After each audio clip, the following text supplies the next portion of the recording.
You're listening to the Valley Current.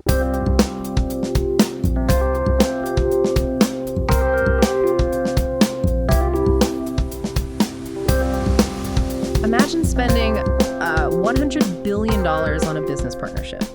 Just think about that. Building massive continent-spanning infrastructure for it, and get this, never once speaking to the co-founder. Right. You didn't even put a single condition related to him in the contract. That is the staggering reality that just dropped into the public record in a California federal courtroom. It really is wild. I mean, we are looking at a legal pressure cooker that is completely unprecedented for a trial of this magnitude, both in the sheer amount of money on the table and the ruthless efficiency with which it is being handled right now. Yeah, and, the media headlines have understandably gravitated toward the billionaire insults and the eye-watering valuations. Oh, for sure. The flashy stuff. Exactly. Those are the flashy elements. But the enduring story of this trial is the underlying structural discipline. We are watching a masterclass in how a modern legal machine processes an entirely novel technological arms race. Welcome to today's deep dive. We are spending our time today on a single, incredibly dense, but really revealing source. It's the latest trial update from the CLG newsletter written by Jack Russo. And it's a fascinating read. It really is. This document chronicles round 11, which is the final day of testimony in the epic Musk versus Altman mega trial. So our mission today, for you listening, is to extract the most critical insights from the close of this evidentiary record. Right. We have those massive financial bombshells, highly personal courtroom drama, and a judge who was forcing the absolute brightest minds in tech to race against a literal stopwatch. Okay, let's unpack this. I'm really looking forward to diving into this because to truly understand the interpersonal drama that unfolds later in the day, we have to start with the objective numbers. The actual math. Yes, the numbers that Michael Wetter brought to the stand. So Wetter is Microsoft's corporate vice president for corporate development. Yeah. And he delivered a financial revelation that, it fundamentally alters the scale of this whole dispute. Definitely. He testified that by June 30, 2026, which marks the end of Microsoft's fiscal year, their cumulative spend on the OpenAI partnership will top $100 billion. $100 billion. I mean, let that sink in for a second. Yeah. For years, anyone following the space has anchored on that heavily reported $13 billion figure, right? The press repeats it endlessly. Endlessly. So going from $13 billion to over $100 billion, that requires a massive leap in how we define what Microsoft is actually doing here. It does. Yeah. We have to differentiate between cash equity and the total cost basis. The $13 billion is merely the original cumulative cash equity commitment. Okay, so just the cash they handed over. Exactly. And the source material actually notes that as of March 2026, only about $11.8 billion of that had even been funded. So Wetter's $100 billion figure is a superset.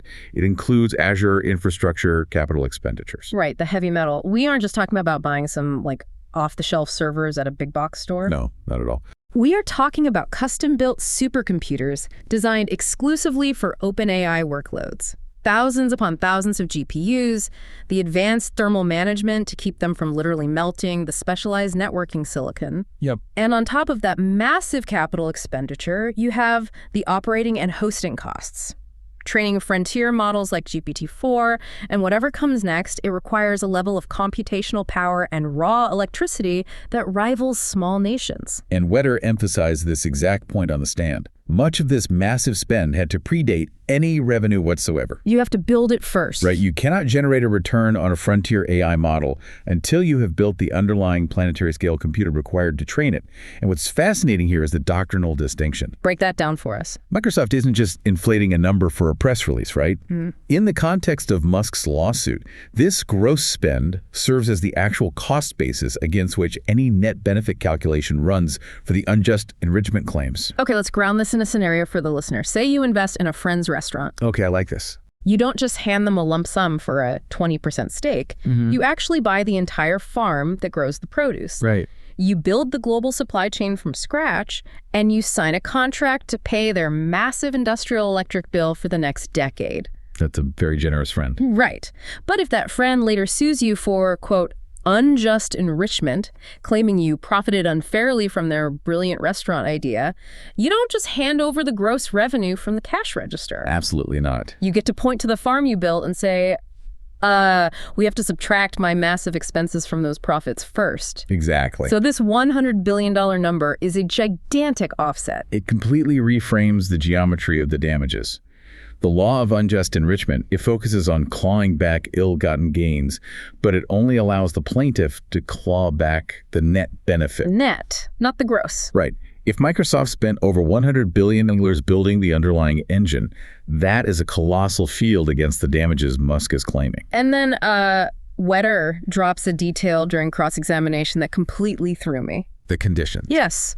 During their entire diligence process for this massive, unprecedented investment, Microsoft had, quote, no conditions related to Elon Musk. Yeah. They didn't consult him. They didn't put guardrails up regarding him.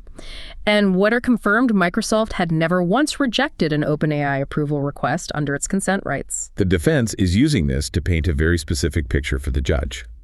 They're establishing Microsoft as a massive but fundamentally passive infrastructural partner. Right. They're the utility company. Exactly. This counters Musk's narrative of a hostile, micromanaging corporate takeover. They are arguing they just provided the compute without pulling the strings. But, you know, when you have $100 billion of infrastructure pressure and a mission to build artificial general intelligence, that pressure inevitably boils over into human conflict. It always does. You see this clearly in the raw trial transcripts from day 11. The financial stress manifests as deeply personal, emotional shouting matches. And Joshua Acume's testimony provides the starkest example of this. As OpenAI's chief futurist, he was present for the pivotal February 2018 town hall meeting. Right. This is the infamous meeting where Musk essentially announced his exit, right? That's the one. So Acume gets on the stand and recounts the tension.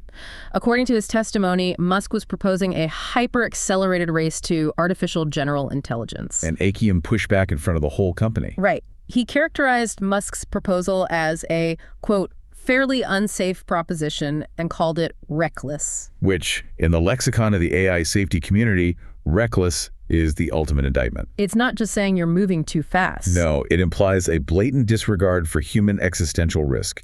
It is a highly charged, deeply loaded accusation to level at a founder. You don't drop the word reckless in a room full of AI researchers unless you mean it. And Musk's reaction was visceral. Right. Acume testified that Musk snapped and just called him a jackass, point blank, in front of everyone. Yeah. And this exchange, it's more than just courtroom theater. It defines the timeline of this schism for the judge. Oh, so? Well, the defense is demonstrating that the fracture between Musk and OpenAI wasn't just a sudden financial pivot to a for-profit model later on. It was rooted in fundamentally different, irreconcilable risk tolerances regarding AGI safety that existed way back in early 2018. Which brings me to what is objectively the most absurd detail in the entire source document. I know exactly what you're going to say. I mean, to really hammer home this town hall incident, OpenAI's highly paid legal team actually tried to introduce a golden jackass trophy as a demonstrative exhibit in federal court. They actually did. They wheeled a golden jackass into the room, Yep. and the judge, utterly unamused, flat out declined to admit it. The defense was definitely pushing the boundaries of courtroom decorum there. But we saw this same strategy of establishing an early timeline corroborated by other key witnesses too. Right, like Kevin Scott. Exactly. Microsoft's chief technology officer. He took the stand and walked the court through an internal email he sent on March 7, 2018. Oh, right. In that communication, Scott was actively questioning if OpenAI's nonprofit donors, specifically Reid Hoffman, whom he knew well, actually understood the pivot to a for-profit structure that was already underway. Showing that the transition wasn't some secret boardroom coup pulled off in the dead of night. It was a known, actively debated transition very early on. Right. But I want to dig into the defense's strategy regarding the actual valuation of this transition. John Coates, OpenAI's rebuttal expert, takes the stand to talk about the financial value generated, but he doesn't even bring his own multi-billion-dollar valuation model. No, he doesn't. He just points to a pie chart made by Musk's own expert, David M. Scheiser. And the legal jujitsu here is brilliant, honestly, because it relies entirely on concession. Coates realized he didn't need to generate an independent model to defend OpenAI. Why do the homework if the other guy did it for you? Exactly. Scheiser, who is the former dean of Columbia Law School and a highly credentialed expert for Musk, had already created a demonstrative exhibit analyzing the value. Wait, I see what he did. Coates is taking the plaintiff's own ammunition and using it to say, look, I don't even need to do the math. Your own guy admits this Microsoft partnership created massive value. Exactly. He used Scheiser's chart to effectively concede that the partnership generated value in the $200 billion range, specifically for the nonprofit entity. Wow. Musk's core legal claim relies on the idea of a breach of charitable trust, arguing that the nonprofit mission was abandoned or actively harmed.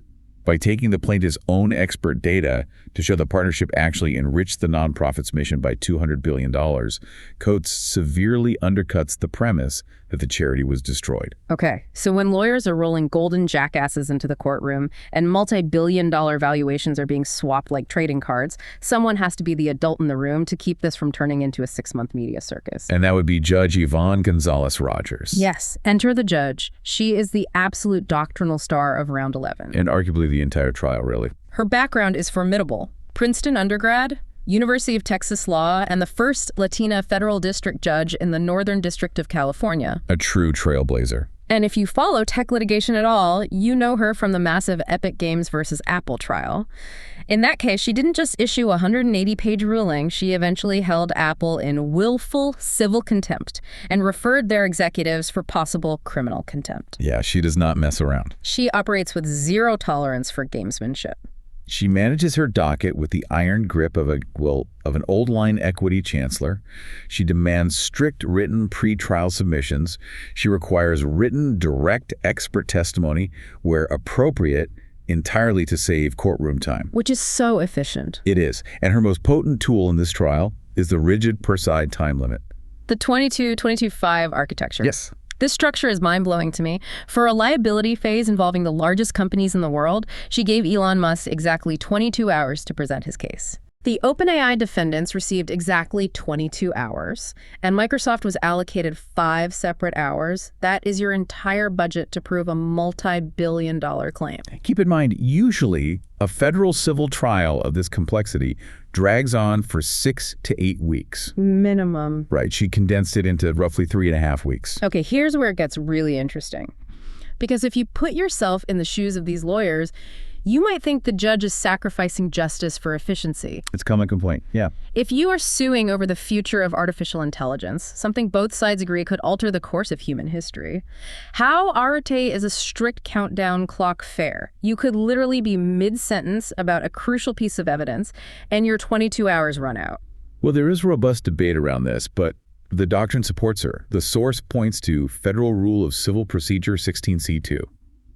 It explicitly authorizes a court to establish reasonable limits on the time allowed to present evidence. Okay, so it's on the books. It is. And the Ninth Circuit Court of Appeals has repeatedly upheld this broad district court discretion in cases like Amaral and General Signal.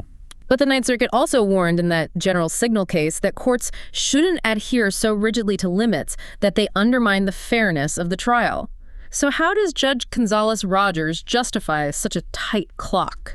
The underlying philosophy is that a strict time limit is not an administrative burden. It is a vital forcing function. So a forcing function means, like, if I only have 22 hours on the clock, I'm not going to waste 3 hours cross-examining a minor repetitive witness. Exactly. I'm going to drop the theatrical golden jackass exhibits. I am forced to triage and only play my absolute strongest cards. It acts as the ultimate editorial tool. Without a limit, well-funded legal teams will throw every conceivable piece of evidence at the wall, calling cumulative witnesses just to exhaust the other side. Death by paperwork. Precisely. With 22 hours, the case is distilled to its purest essence.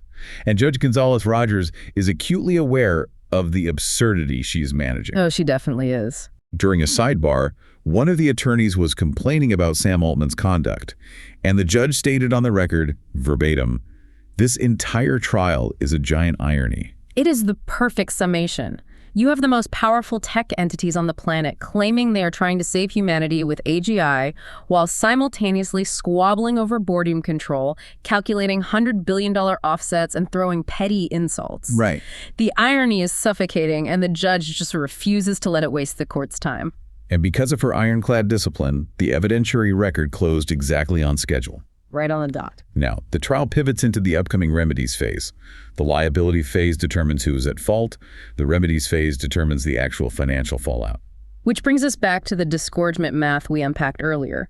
Musk's damages expert, Dr. C. Paul Wazan of the Berkeley Research Group, has calculated the disgorgement damages at somewhere between $79 billion and $134 billion. Right, the $134 billion ceiling. Just to set the record straight for anyone listening, you might have seen NPR or other outlets running headlines calling this a $150 billion lawsuit. The source explicitly notes that it's just a rounded-up press figure. It's just for the headlines. Exactly. The actual expert ceiling presented in court is $134 billion, and the judge has already ruled that punitive damages are completely off the table. And even that $134 billion figure faces a monumental legal hurdle, which is the 2020 Supreme Court precedent, Levy SEC. What did that establish? The Supreme Court ruled that equitable disgorgement cannot be used as a punitive penalty. It must be limited strictly to net profits. Which connects perfectly to our restaurant analogy from earlier. You have to subtract the cost of the farm. Precisely why Witter's testimony about Microsoft's $100 billion infrastructure spend is so devastating. The defense will argue that the massive capital expenditures required to build the Azure supercomputers must be deducted from any theoretical profit OpenAI generated. So you take the $134 billion? Right. And when you subtract $100 billion in costs from $134 billion in theoretical damages, the entire financial landscape of the lawsuit shrinks dramatically. The math is entirely interlocked. And the legal mechanism for deciding this outcome introduces another fascinating quirk. There is a 9-person jury sitting in that Oakland courtroom. But because Musk withdrew his claims for compensatory damages, that jury is entirely advisory. We have to look at the historical split between courts of law and courts of equity here. Okay, take us back.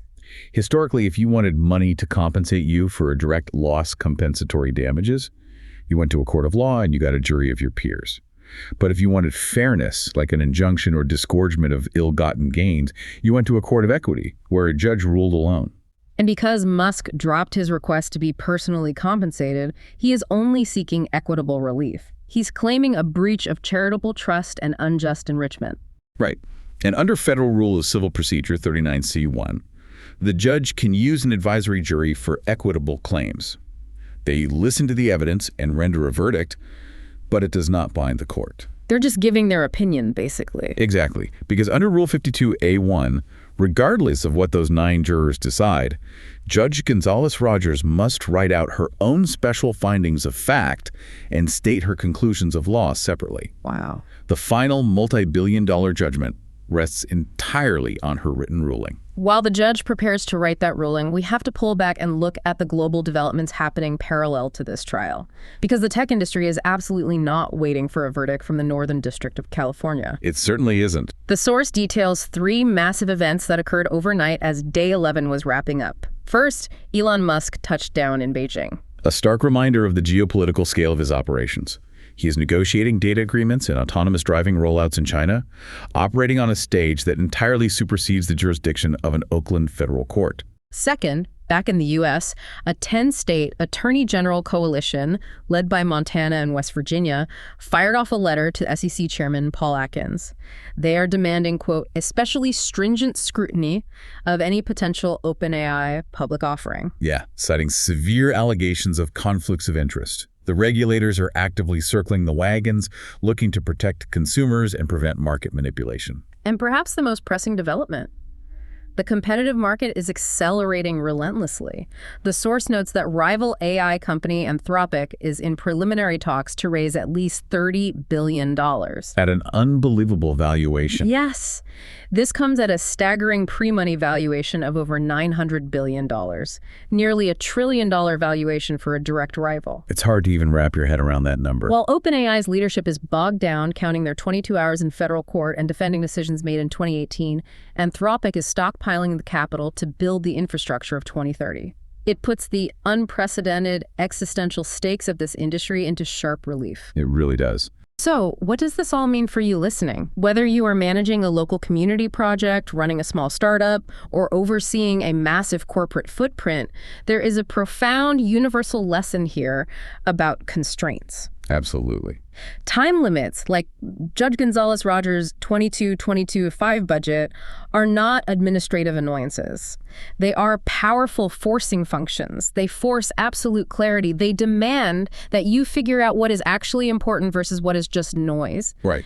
If you only have 22 hours to prove your worth and save your company's trajectory, you drop the golden jackass trophies. You focus on the math, the infrastructure, and the core mission. If we connect this to the bigger picture, consider the broader implication of how this conflict is being resolved. We are entering an era where the foundational architecture of the next technological revolution, artificial general intelligence, is being fiercely contested. Without a doubt. But because of how the legal claims are structured, the future of this internet-anchoring technology isn't being decided by a broad jury of our peers, or even by proactive legislation. It is being unilaterally decided by a handful of federal judges, applying 19th century equity law concepts of charitable trust to trillion-dollar supercomputers. That is quite the contrast. We are effectively privatizing the governance of our future, filtering it through the narrow, meticulously budgeted constraints of equitable relief. A truly massive thought experiment to ponder as we wait for the judge to hand down her written findings. Thank you for joining us on this deep dive into the legal pressure cooker of the century. Until next time, keep questioning the narrative and keep seeking clarity in the noise. Tune in next time on The Valley Current.